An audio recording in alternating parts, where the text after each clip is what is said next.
For centuries, philosophers have asked, does the world really need another perfectly pink, frosted ceramic donut with giant sprinkles? And artists have answered, not one, but six, for what is one without its mate? As usual, Pottery Brain gave me no advance notice about this project. Instead, I was rudely wakened in the middle of the night with the burning knowledge that everything else could fuck right off. Until these donuts were mine. The rest of the night was a blur of racing thoughts as I began constructing the veritable Taj Mahal of pastry. So I was up at the crack of dawn with 2 hours sleep to hit the pottery wheel and get these donuts rolling.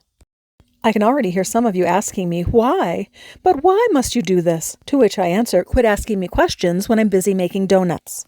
Pottery, take the wheel, and now our half-dozen donuts are thrown, and we've poked a little hole in the bottom to let the demons out. So now I've got a frosting cup and some frosting tips, and our colored clay in this extruder. I got it on Temu, so expectations were low, but this thing's banging. So I'm pumping out colored snakes and cutting them up for our sprinkles.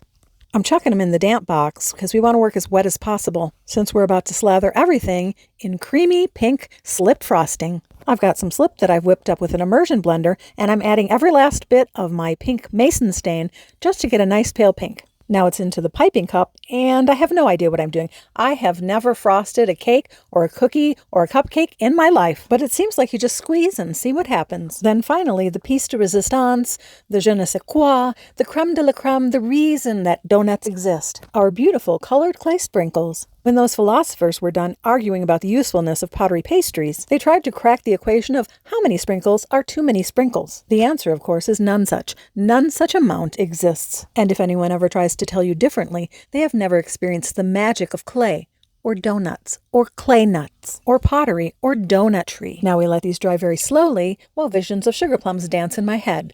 Sugar plums are obviously my next project.